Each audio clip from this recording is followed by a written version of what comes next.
here with another Falcons film breakdown. Today I'm going to bring you Week 8 Takk McKinley sack against the New Jersey Jets, whatever you really want to call them. They actually should move to New Jersey, but that's not the point here. That's not the facts.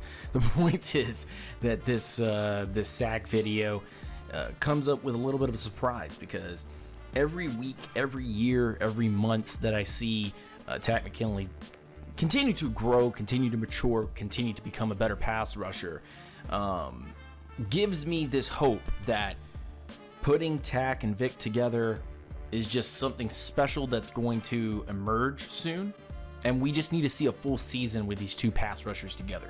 Of course, 2018, we won't see Adrian Claiborne, who's on the opposite side here of Takk McKinley, who's at the bottom of the formation. And basically what's going to happen is you're going to have an overpower. Both interior defensive linemen do a very good job of taking on three. The running back will run free up and through into the flat where Campbell is going to guard him. And Takk's just going to get amazing bend here.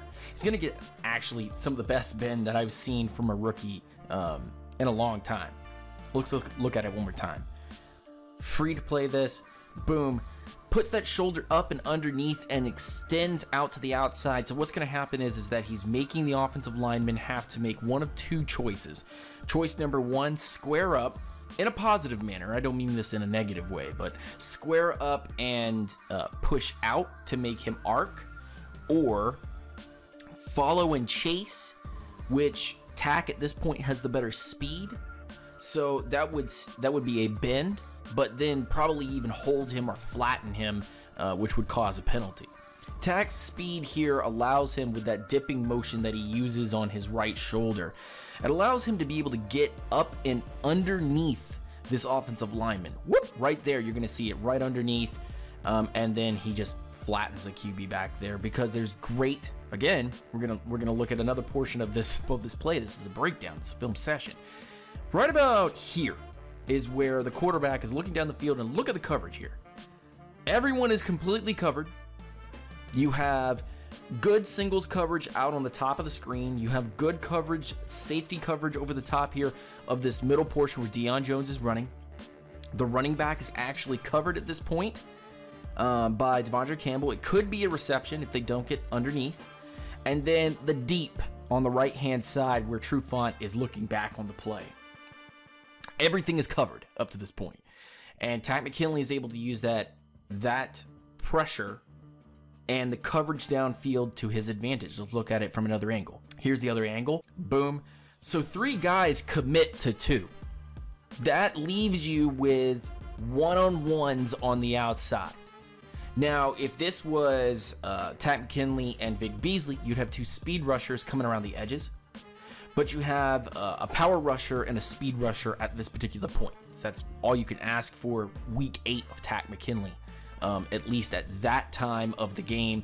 Now, hindsight 2020, we can kind of break this down and look at it a different way. But there's that bend, there's that shoulder up and underneath, and arms extend out slightly, allowing him to create some room. The speed is the killer thing there. The speed is the killer thing. You're going to see Takk get this speed, the dip underneath, and that's actually the killer here. The offensive lineman does a good job if Takk were to jump inside, but Takk continues to take around the world here and then dips up underneath. This puts 79 in a bad spot, a bad position, and then Takk is able to get the sack.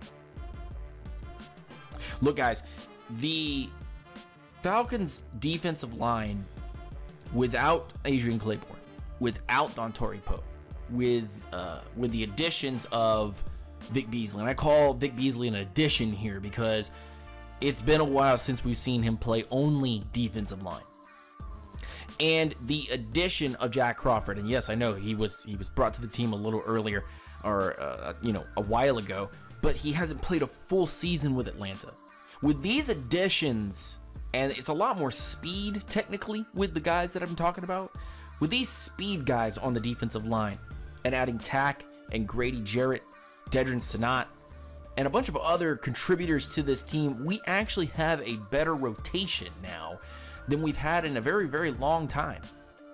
And with Takk's maturity continue to progress, with his growth cycle continuing under Dan Quinn, we can see that when Takk does these types of plays, and when he goes out there and performs at a high level, even now, hindsight, obviously 2020, looking back on what he's done in 2017, and looking forward to a Takk that's filling out his body and learning when to use his speed and when to use his power rush and when to use particular skill sets, hand fighting, and so on and so forth, we can already tell Takk McKinley's on the verge of something very great.